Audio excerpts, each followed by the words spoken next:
All right, well, first of all, everybody's disappointed being at home and losing. The locker room, no one's happy in the locker room. We're all disappointed, and we had our opportunities in the game to win. I thought we started fast. We didn't finish, and so that's really what it comes down to. You got to finish in games. I did like the start. Thought there were some good things in there, but going into halftime, 28-10, you come out. They had a little momentum going into half, and we needed to be able to continue what we did in the second half. In the first half, we didn't do that. They got momentum, and we didn't get it back really until the fourth quarter, and a little bit too late. So situational football, we got to be better on third downs. We had too many penalties. But at the end of the day, we had all of our opportunities to win the game. So, we're not going to make excuses for our play. Mississippi State played well enough to win, and they got themselves back in the game and finished it. So we got to take this, and we'll learn from it these last two games, but this one being the most recent, we'll learn from it, and we'll apply it to this next week. But the sting has to stay, and that's something that we got to make sure as we put in the work. What it takes to be able to play in a four-quarter ball game, how we need to prepare, the type of intensity and focus that it takes to do that day in and day out, and then how that will show up on Saturdays and get the results that we want. So, it starts with every single day. It starts with the guys loving ball and doing the work and making sure that we understand the four quarters of football and how important those are every time we're practicing and every time we go out there and step on the field.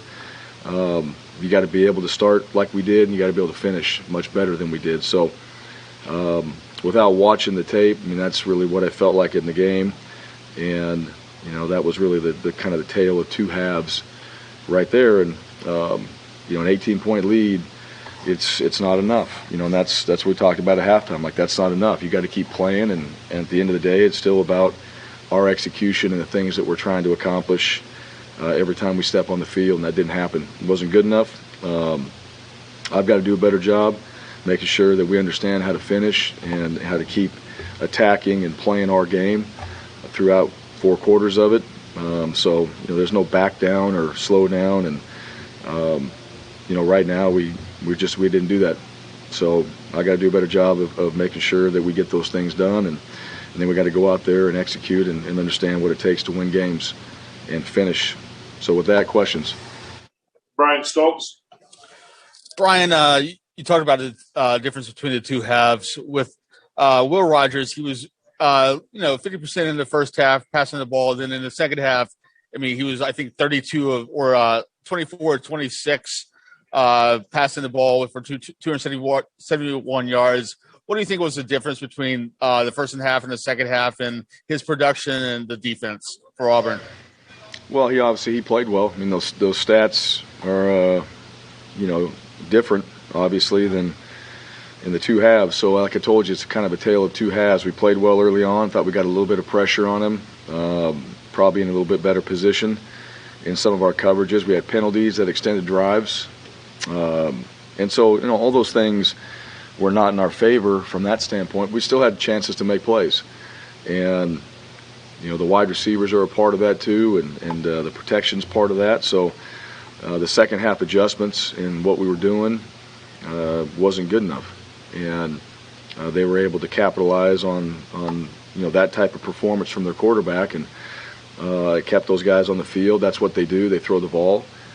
So we have to be able to defend that, get off the field, and get off the field on third downs. They were 50% on third downs, and we didn't do a good enough job of that. So bottom line is we got to cover better, and we got to be in better position. And then some of those penalties that extended drives, we had chances to get off the field, and there were some penalties that extended their drives, and they continued to move the ball down the field, and they had momentum.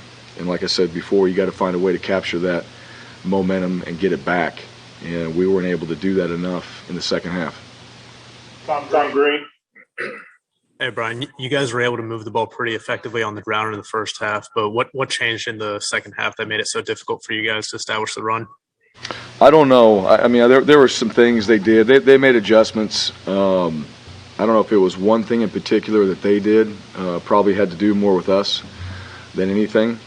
And one of the things that we were doing well, we were throwing the ball well. We had some good throws down the field. We made some plays and had some explosives, which was good. We didn't have that the previous game, and that was positive for us, especially early on. We didn't have enough of those in the second half. But as far as the run game goes, I think there were things that we did. There were some assignment errors in there. There were things that they were doing. So it just wasn't consistent enough at the end of the day. I mean, that's really what it comes down to. We didn't run it effectively in the second half because we weren't consistent, and they made some adjustments. But every team we play does that. They make adjustments, we make adjustments, and I just don't think that we executed well in the run game in the second half like we could, and took advantage of some of the things like we did in the first half. And so that goes back to really just us being consistent in our execution and continuing on what we did in the first half and the second half. That didn't show up. So we'll look at the tape tonight, and we'll know more of the details of why, but that's what I felt like as the game went on.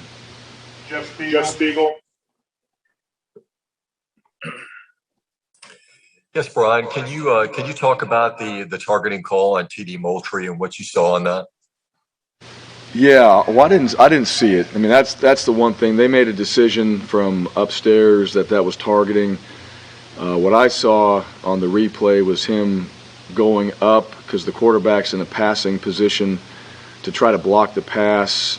Quarterback freezes, he's coming down, and then he sacks the quarterback in that situation right there. So, and targeting, you got to define who's defenseless. The crown of the helmet. There's all these other things that come into play, and I didn't see that on that play, but they called it from the booth because it wasn't called on the field, and the officials that were out there, I think, saw the same thing I saw.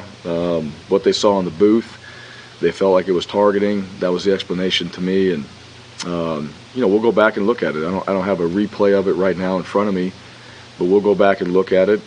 But I think that's a tough call. I mean, you have a momentum-changing play right there. One of our better players that's going to be out because of the second half, and then it wasn't called on the field, and so it was called down. I'll have to look at it before I really have a better opinion on it.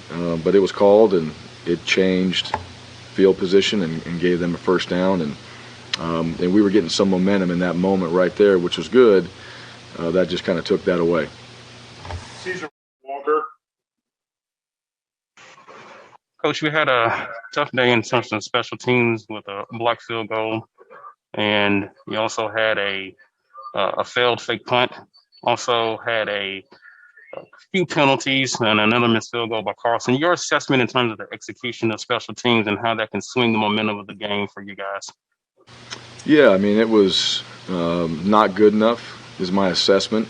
The fake punt, we're trying to create some momentum. We did have the look. And, anytime you're going to run a fake punt, there's chances where they can defend that. So we were close on it, but we felt like, and we felt like going in this game too, we were going to need some momentum just to get, if the offense wasn't providing that, we needed to create something. And that was my call on that right there to go with the fake punt. That didn't work as far as the block field goal. We had a kick out of bounds penalty there, and then we had multiple penalties on special teams, which hard for me to say right now without watching the tape. So, there's things that happen on special teams. You send the plays in, they'll send it back to you after a couple days, say they were wrong or this was shouldn't have been officiated that way, and it's just hard to tell without watching it. But we had some big returns, and they were negated by the penalties. So that does become a factor. But I don't know the answer to that right now as far as why. Did we actually have them? Were they called for whatever reasons? And, were they the right calls at that point? So, but special teams are, an opportunity for us to change the game. We really didn't do that. We didn't really have any plays in there that changed the game. We didn't really have anything in there that created the momentum that we needed. And so, we didn't create those like we think we should every single week. And that's going to be the challenge again for us every single week is how do we make special teams in some way an opportunity for us to change the game. We didn't do that tonight. Yeah, could you talk about how much time Rodgers had back in the pocket to assess where those receivers are going to be? It seemed to be a big part of the comeback.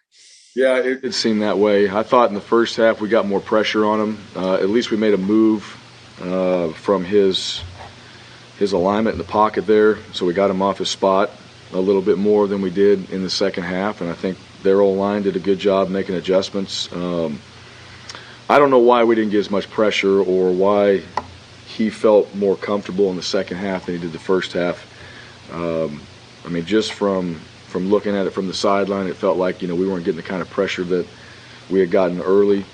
And so, that's a factor. He is able to sit back there, and they're running some ends and some different concepts where, you got to get in his face. You got to be able to move him a little bit. Otherwise, at some point, guys are going to open up, and that's what happened. We still need to cover, but that's what happened. And, I think that time in the pocket was a factor. Jordan Hill. And we've seen a few games now where in the second half, the offense hasn't been able to keep up what you guys were able to do in the first half. Can you kind of put your finger on anything that you've seen over these games where the second half's been an issue?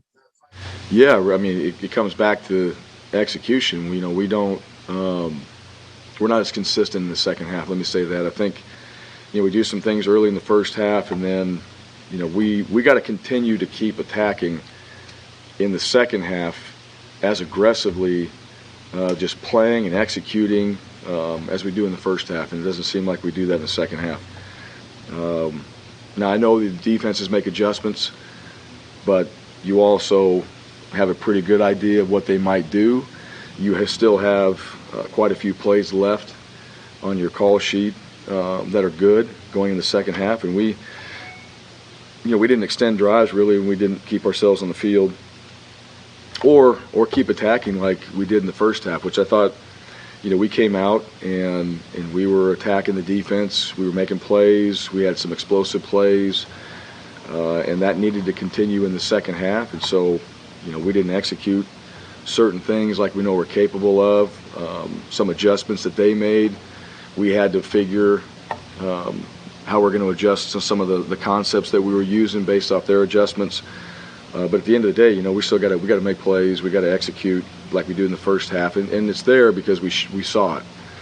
And the second half, I just think it comes back to finishing ball games. I think it comes back to finding ways to put teams away. You can't be satisfied with 28 points necessarily in the first half and just say, hey, we're good. You got to continue to keep attacking. You got to put as many points on the board as you can. That's the responsibility of the offense. And it's not okay to go out there and punt. And you want to have the mindset as an offensive player, you're trying to score every time we get the ball in our hands. And so it's a little bit of execution. I think it's mentality. It's keeping the kind of the pedal down and being aggressive, coming after the defense, in the run game and the pass game, and guys playing hard and finishing through four quarters, and just having that mentality and having that same attacking attitude for four quarters of football. Our last question today is from Tobias Wilborn.